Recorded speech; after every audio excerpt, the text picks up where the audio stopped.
आज के इस वीडियो में बेटा हम लोग अपने पिछले वीडियो को ही कंटिन्यू करेंगे। हम लोग कर रहे थे कौन कौन से फैक्टर्स जो हैं वो एक गैस की एड्सॉर्प्शन को सॉलिड के सरफेस के ऊपर इंक्रीज करते हैं या डिक्रीज करते हैं। तो 3 फैक्टर्स हम लोग लास्ट वीडियो में कर चुके थे। आज के इस वीडियो में हम लोग 3 फैक्टर्स और करेंगे। तो शुरू करते हैं। आज का हमारा पहला फैक्टर जो है और चौथा फैक्टर जो है वो that is the effect of the temperature. Temperature का इफेक्ट कैसे एड्सॉर्प्शन को इंक्रीज या डिक्रीज करता है। बेटा हम लोगों को ये पता लग गया कि एड्सॉर्प्शन जो प्रोसेस है एक एक्सोथर्मिक प्रोसेस है।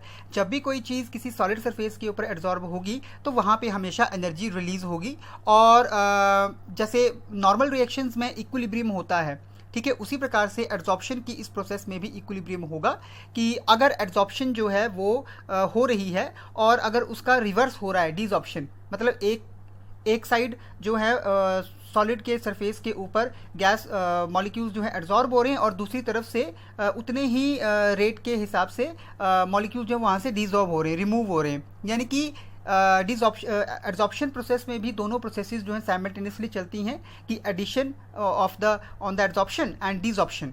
तो वहाँ पे भी नॉर्मल रिएक्शंस की तरह एक इक्विलिब्रियम एस्टैब्लिश होता है, ठीक है, क्योंकि हमें पता है कि ये प्रोसेस जो है वो एक्सोथर्मिक है। आप देख सकते हैं गैस एड्सॉर्बेट है और सॉलिड यहाँ पे एड्सॉर्बेंट है, तो कंडेंसेशन हो रही है तो gas adsorb on the solid plus heat. अगर ये रिवर्स प्रोसेस चलेगा तो इवेपोरेट होकर यहाँ से ये गैस जो है सॉलिड के सरफेस से रिमूव हो जाएगी।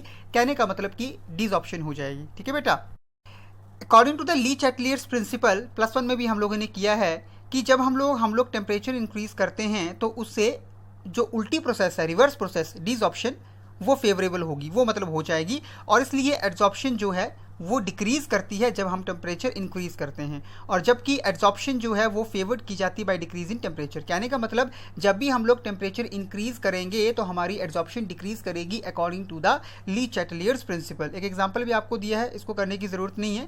तो अगला फैक्टर आता है हमारे पास बेटा इफेक्ट ऑफ द प्रेशर। हमें पता है कि एट कॉन्स्टेंट टेम्परेचर के ऊपर जो एड्सॉर्प्शन है एक गैस की वो इंक्रीज करती है विद इंक्रीज इन प्रेशर। जब टेम्परेचर कॉन्स्टेंट है और प्रेशर बढ़ाने के साथ हमारे पास गैस की एड्सॉर्प्शन इंक्रीज कर रही है, इसको हम लोग ली चैटलियर प्रिंसिपल के अकॉर्डिंग एक्सप्लेन कर सकते हैं। मतलब कि एड्सॉर्प्शन ऑफ एक गैस की एड्सॉर्प्शन से क्या होगा, प्रेशर डिक्रीज करेगा और दस according to Le Chatelier principle के अकॉर्डिंग जो एड्सॉर्प्शन का मैग्नीट्यूड है कि कितने एक्सटेंट तक एड्सॉर्प्शन हमारे पास होगी, वो प्रेशर इंक्रीज करने के साथ इंक्रीज करेगी, ठीक है। The variation of the adsorption with pressure at different constant temperatures. अगला फैक्टर है हमारे पास एक्टिवेशन ऑफ द एड्सॉर्बेंट। जिस सरफेस के ऊपर एड्सॉर्प्शन होनी है उसको अगर हम एक्टिवेट कर दें किसी और तरीके से, ताकि हमारे पास जो चीज़ उसके ऊपर एड्सॉर्ब होने वाली है वो ज़्यादा अच्छे से और ज़्यादा क्वांटिटी में एड्सॉर्ब हो, तो सबसे पहले तो पता होना चाहिए एक्टिवेशन ऑफ एड्सॉर्बेंट।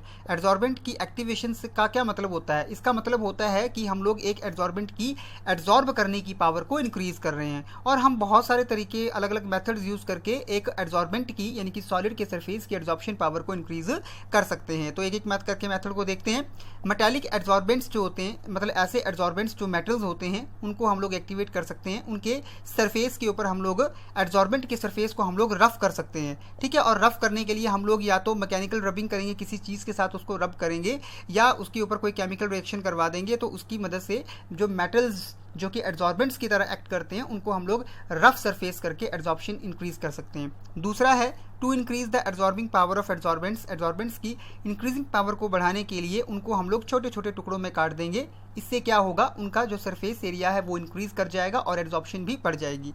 तीसरा मेथड ये है कि कुछ एड्सॉर्बेंट्स जो हैं उनको हम लोग सुपर हीटेड स्टीम, मतलब वैक्यूम में या स्टीम के साथ जब हम लोग उनको कांटेक्ट में लेके आते हैं तो उसको हम लोग हीट करके एक्टिवेट कर देते हैं। एग्जांपल के तौर पर चारकोल को एक्टिवेट करने के लिए हम लोग क्या करते हैं, उसके ऊपर सुपर हीटेड स्टीम वाटर के साथ, बॉइलिंग वाटर के साथ उसकी रिएक्शन करवाते हैं। तो स्टूडेंट्स, हम लोगों ने अपने इन 2 वीडियोज़ में देखा कि किस प्रकार से डिफरेंट फैक्टर्स जो हैं वो एक एड्सॉर्प्शन की रेट को इंक्रीज़ करते हैं। आई होप आपको ये क्लियर हो गया है।